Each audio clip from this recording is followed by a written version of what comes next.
Chu and the female bear joined forces, continuously countering the evil master's attacks. Chu used her spear to pierce through every tiny spirit that the evil master sent. However, one spirit attacked her from her blind spot and gave her a massive blow. She went flying but quickly held onto the bear's fur. While she was in a defenseless position, a bunch of spirits grouped together and headed straight toward her. She was in no position to save herself. While she lost her hope of survival, suddenly she felt a breeze of snow enveloping her. As it was a warm and familiar feeling, she immediately noticed that it was Yu. Yu-Hu came out of the breeze and pulled her back. Yu-Hu told her that his ice domain was soon going to crumble, so they had no time. However, Chu told Yu-Hu to wait for a moment. Meanwhile, she held her spear and pierced it through the female bear. When asked why she killed the female bear, she replied that she would rather kill the bear herself than letting those evil masters torture her to death. Meanwhile, Yu's domain also started to fade away. Yu-Hu thought that it would be a bad idea if they led the evil masters toward Mrs. Kai and the others, so he held Chu's hand and ran the other way. When the evil masters saw them running, the leader ordered one of them to look whether the female bear that Chu killed had turned into a spirit ring, while the others chased after Yu-Hu and Chu. As the evil masters were approaching them fast, Yu-Hu told Chu to hold his hand tight because he was going to use the lightning cannon to give them a push to fly faster. However, Chu told him not to worry, and then used her overpowering strength to cover many meters of area in just one jump. Yu-Hu was completely caught off guard by her sudden change of pace. While Chu was holding his hand, Yu-Hu felt that her hands were pleasingly warm and soft, and she had a very good smell.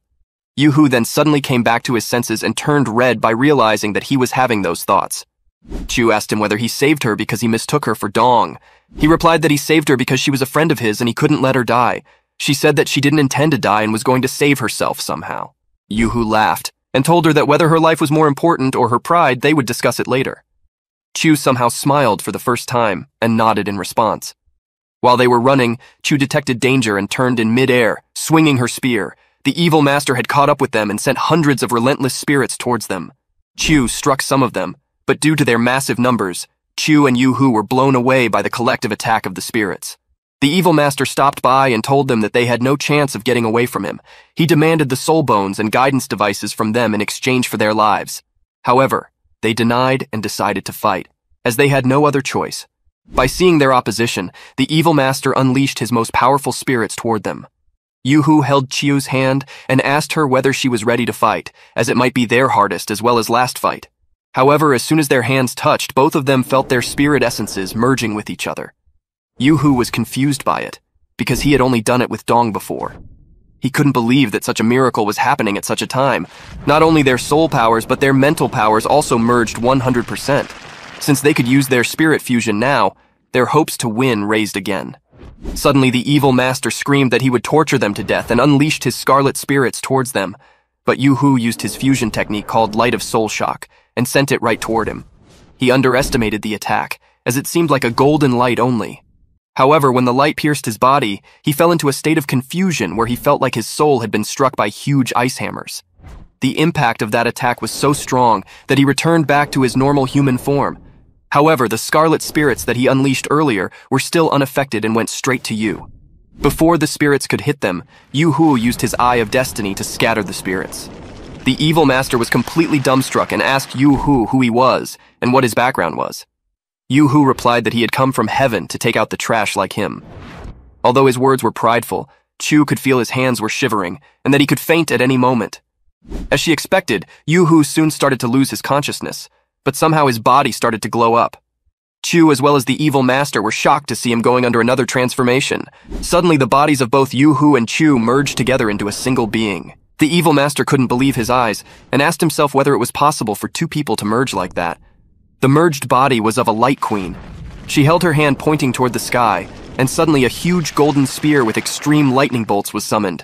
The evil master realized that they weren't running away from him, but were luring him to kill him. Therefore, before the light queen could attack, he chose to escape before dying. When the evil master ran away, both Yu-Hu and Chu returned to their original state. Yu's energy was almost completely depleted, while Chu was still unharmed and was holding Yu.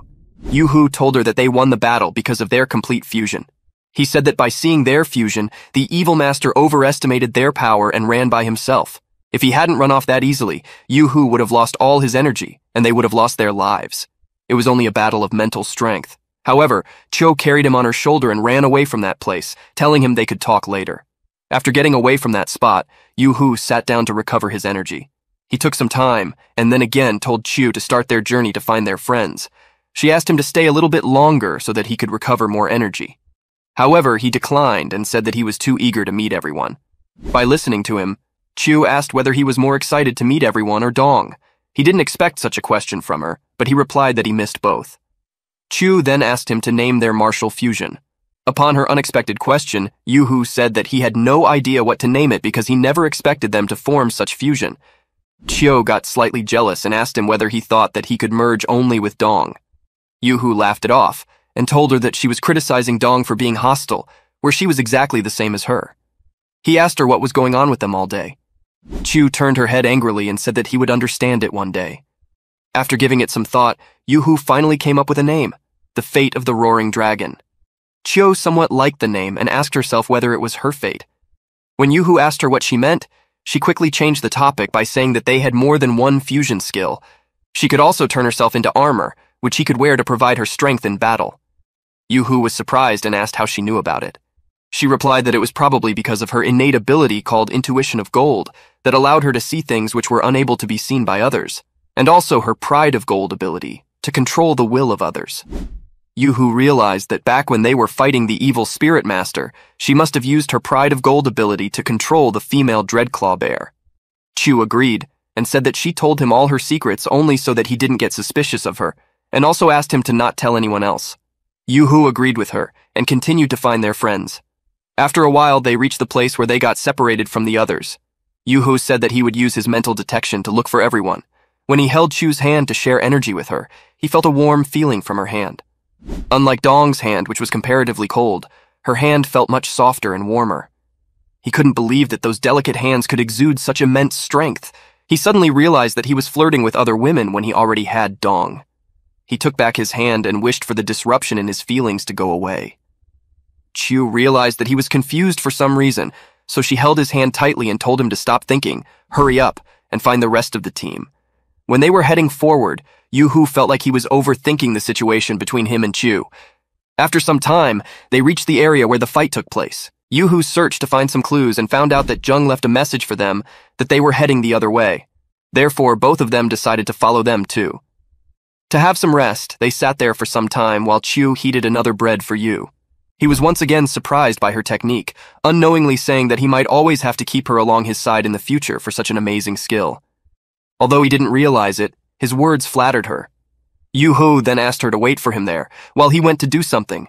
After some time had passed, a sense of fear rose in Chu's heart. She wondered whether he would come back for her if he found the others.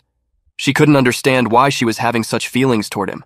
She thought that she might be worried that he wouldn't return, but she refused to acknowledge her feelings and tried to convince herself that such feelings couldn't appear to her. However, she was caught off guard when Yu-Hu suddenly came back and said that he brought some berries with him because eating only dry bread wasn't good for them. He offered Chu some berries and said that they were pleasantly sweet. When Chiu took a bite of one, the extreme sourness of the berries completely spread in her mouth. She scolded Yu-Hu for pranking her. However, Yu-Hu laughed and told her to wait for some time. After a few moments, the sourness disappeared and the cool and refreshing sweetness spread in her mouth. Yu-Hu said that according to nutritionists, the flavor of those berries was like life, both sweet and sour. Chiu blushed at his sweet smile and words. Although she had spent a whole year in the forest before, she had never eaten such berries before. Then she suddenly noticed a bag in his hands. Upon asking, he said that he wanted Dong to try those berries too, so he filled that bag with them. Hearing that, Chiu got enraged and sliced through the bag, destroying each and every berry in an instant. When asked for an explanation for her behavior, she simply said that she wouldn't give someone something she liked. Yu-Hu was enraged by her behavior and stared into her eyes. He told her that he would ask for an explanation once they reached the academy. As he turned back and left in anger, sparks of loneliness emerged from Chu's eyes. As the two searched for their friends, they found footprints everywhere, indicating that their friends were also anxiously looking for both of them, yet they kept missing each other. After roaming there for many hours, the sky turned dark, so they rested for a while to replenish their energy. Yu-Hu offered her the bread and also asked her to warm his own. Chiu asked him why he was giving her the bread when earlier she had crushed the berries he brought for Dong. He advised her to control her temper because they weren't little kids anymore. She got so furious at him for acting like her big brother, even though he wasn't older than her, that she almost burnt the bread she was heating. When she gave the bread to Yu, it was burnt on the sides and extremely hot. After eating, Yu-Hu told her to meditate because she wasn't resting much, and said that they would switch positions with each other when she had rested enough. According to the plan, Yu-Hu guarded the surroundings while leaving Chu to rest. However, the sense of regret from crushing his berries wasn't letting her meditate. She was scared that she might have distanced her relationship with him. But as stubborn and prideful as she was, she quickly reminded herself of her pride and thought that she didn't want his pity while throwing the bread she had in hand. Before she could throw the bread, the memory of Yu-Hu crying over a piece of bread that day spread in her mind. Therefore, she had no choice but to eat that bread. The night grew deeper in total silence as the nearby creatures were drowsed in deep slumber. Before Chu could enter the state of meditation, she received an emergency signal from Yu-Hu that something was approaching them. She quickly stood up, maintaining a battle stance. Upon closer look, they saw 3 spirit beasts approaching them. They looked like wolves at first. Although they weren't in the 10,000s range of cultivation, they were emitting a vicious aura. Yu's Eye of Destiny wasn't giving him good signs, but he ignored the fact and attacked them with his mental weakness destruction technique. To his surprise, his attack didn't work on them at all, and they all went under a transformation. Yu-Ho was shocked to see that they were standing on 2 legs.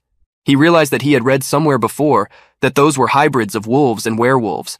However, the werewolves stopped approaching them. Yu-Hu couldn't figure out why they stopped suddenly. The least he expected was for them to use some special attack, and as expected, they unleashed a poisonous fog toward them. Yu-Hu warned Chu about the approaching fog, but said that she could handle it.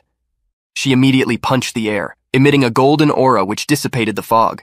Yu-Hu was impressed by her technique, and surmised that they had to take care of the bigger werewolves first, and then head toward the other 2. If the worst-case scenario occurred, he would have to be 1v1. Meanwhile, Chu was fighting with the elder werewolf and was about to pierce it with her spear when suddenly the wolf disappeared. As their intelligence level was very high, the wolves figured out that Yu-Hu wasn't majorly an offensive type, so they all appeared circling Yu. They were all attacking him from 3 sides. Yu-Hu was completely stuck in between. He was shocked that the wolves with no higher cultivation had such powerful attacks. After seeing the wolves' formation, he realized that it was a 3-in-1 formation. It was a highly overpowered technique in which 3 bodies fused their strengths to lock an enemy in between.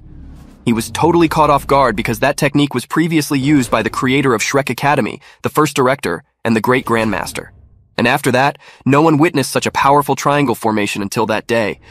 It wasn't just preventing him from using his physical and mental attacks, but also making it hard to breathe. He felt like he was being crushed between 2 huge boulders, and at the same time being pulled down by dozens of heavy chain balls attached to his feet. The Snow Empress also came out and tried to help him get away, but her powers also weren't working in that triangle. Meanwhile, Chu was panicked to see Yu-Hu struggling to hold on. She knew that she had to do something. Therefore, she threw her golden spear at the wolves to break their formation. However, that was the moment when one of the wolves glared into her eyes in disdain. Her attack was completely countered with ease and even gave her some damage. She couldn't believe that even her golden spear didn't work against them. On the other hand, Yu-Hu completely lost his will and was certain that he was going to die. Suddenly, Chu was transformed into the fusion armor that she was talking about earlier and entered the fusion triangle of the wolves she merged with Yu. The whole area was surrounded with her golden aura. Yu-Hu thanked her that if it wasn't for her, he wouldn't have survived it.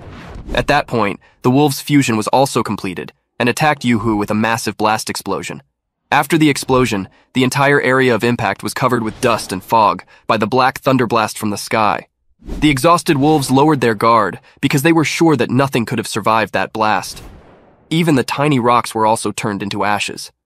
The wolves closed in to see their last breaths taking praise.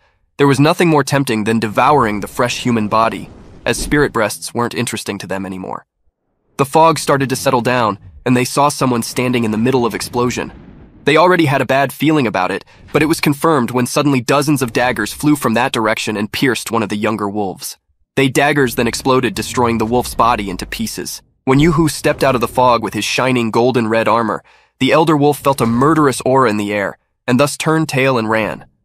Meanwhile, the second younger wolf still had the audacity to stand there and watch. In a blink of an eye, Yu-Hu closed the gap between him and the wolf, grabbed it by its face, and threw it right toward the fleeing elder wolf. At the last moment, the elder wolf tried to retaliate as it didn't have any other choice, but all was lost. An icy breeze turned everything in the surroundings, including the wolves, into frozen trophies of Yu's glory. However, the toll on his body was also great, as he felt like his body was collapsing. Soon after, his armor again turned into Chu, who was unconscious because of spending too much energy in the fight. Yu-Hu quickly caught her while she was falling from the mid-air after transforming back. Chiu opened her eyes and said smilingly that she no longer owed him because she also saved his life. Yu-Hu quickly put her under the shade of a tree and told her that she didn't owe him in the first place. He noticed that her body was all covered up with wounds, and the excess bleeding was causing her life force to dissipate rapidly. He apologized to her that what he was going to do might offend her, but he had no choice but to give immediate first aid. Therefore, he started stitching her wounds and applied bandages as well. After some time, he finally managed to stop the bleeding. He took a sigh of relief but saw that her clothes were all torn up. Thus, he covered her with his own clothes. While giving her the clothes, unknowingly he touched her hand. He was shocked to feel that her life force was still dissipating rapidly. He was confused and couldn't think of anything. He realized that the only possible solution was to make her drink his blood.